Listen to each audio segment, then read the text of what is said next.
And that, Governor Tarkin, is why we need to install more than one restroom on this battle station. Hello there, subjects of the Empire. I'm Peru and Uncle Lars Owen, the illegal guardians of that deluded rebel Luke Skywalker, or shall I say, the former guardians of Luke Skywalker. They are, of course, dead, but who killed them? We never saw them die, only their burnt remains. Who was responsible for this? And no, it's not us. Well, we've solved this crime, and you might be shocked by the true culprit.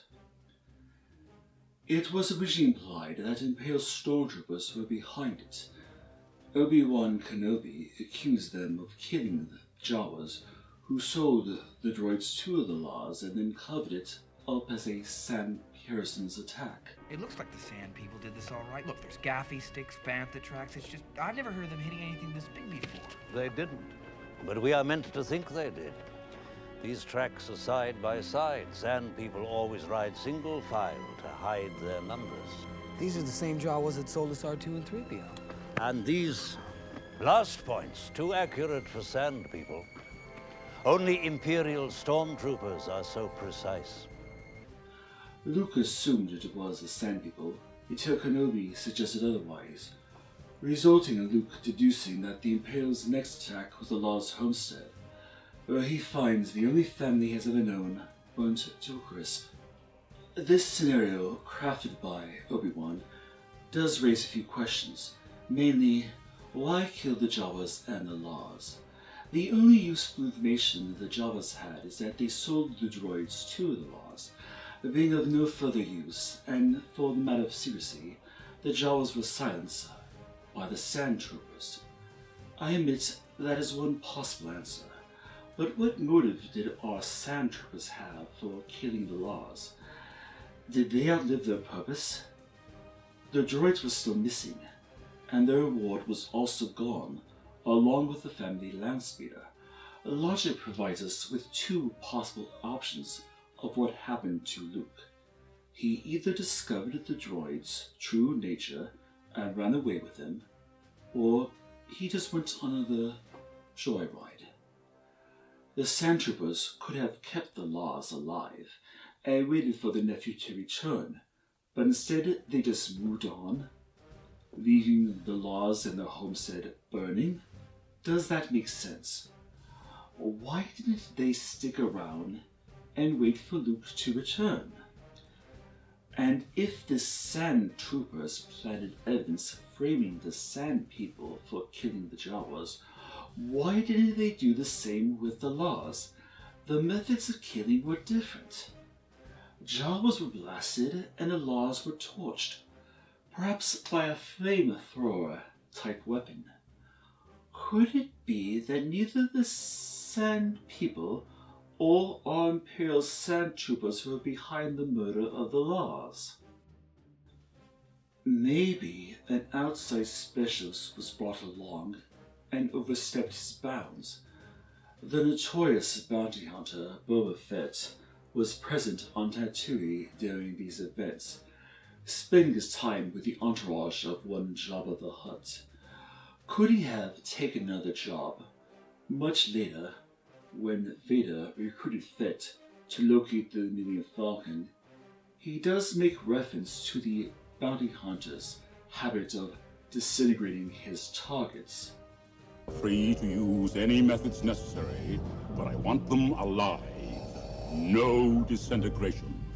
Perhaps Fett too was searching for these droids, and got carried away and torched the Laws, only spared by Vader because of his usefulness as a tracker. What if there's one more suspect? One who had the means, motive, and opportunity. Luke noticed that R2-D2 was missing at night, and didn't go out searching for it with C-3PO until the next morning, citing the presence of Sand People.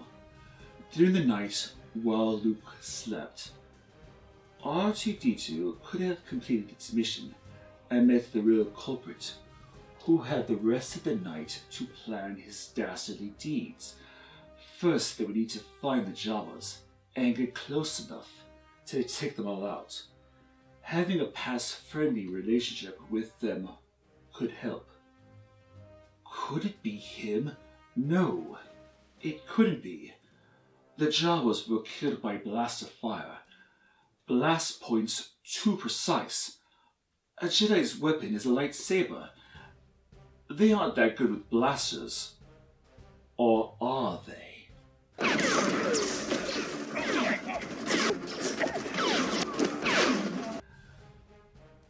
Luke spent the entire day with C-3PO searching for R2-D2. Who knows how long he was unconscious after he was attacked by the Sand People before Kenobi found him.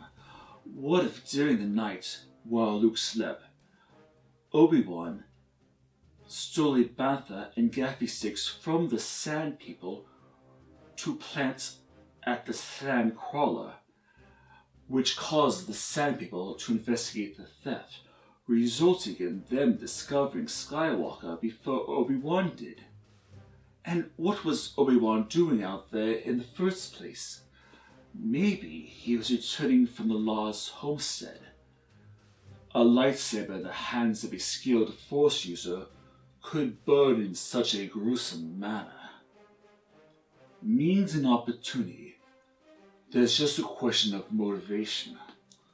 Why would Kenobi do such a thing? According to Kenobi, nearly all the Jedi were destroyed by Darth Vader. All hope for this misguided cult was lost, except for the existence of Luke Skywalker, who Obi-Wan spent decades watching and protecting from afar. The fool believed Skywalker would return the Order to glory. He believed the time would come when he would teach Skywalker the ways of the Jedi. When he found R2-D2, he knew that time was now. Owen Laws, however, was an obstacle. Luke Skywalker might have dreamt of becoming an adventurer, but Owen feared for Skywalker's safety. He would never allow such a thing. You must learn the ways of the Force. I better get home. It's late. I'm in for it as it is. I need your help, Luke. I'm getting too old for this sort of thing. I can't get involved. I've got work to do. It's not that I like the Empire. I hate it, but there's nothing I can do about it right now. It's such a long way from here. That's your uncle talking. When Obi-Wan offered Luke a chance to learn the ways of the Force and join him on a great adventure, he refused, citing concern for his life at home. Kenobi acknowledged these concerns, saying that these words were not his own, but that of his uncle, and that the young Skywalker, You must do what you feel is right. just like how Kenobi knew that his gruesome murders of the Laws was the right thing to do. Luke Skywalker would have never left with Kenobi to become a Jedi as long as there was family holding him back at home. For the Jedi believe that one of their worst enemies is emotional attachment. As heinous as his actions were, Kenobi knew it was the only answer. For 20 years he waited for this day. His sole purpose for all this time was to send Luke on the path of becoming a Jedi. No emotional attachment could be allowed to hold him back from this destiny. Kenobi knew, for the sake of Luke, the Laws had to die. Kenobi wasn't without remorse. He did what he felt was right, but deep down, he knew it was wrong. Later, when facing Vader, the courageous hero who protects us from the villainous Jedi, Kenobi allowed himself to be struck down, paying for his crimes against the poor, misguided Luke Skywalker. I think we may have to accept the results. But Leo, we've... nothing. We've done nothing. Maybe I better go. You should. Wait! Don't I get a goodbye kiss?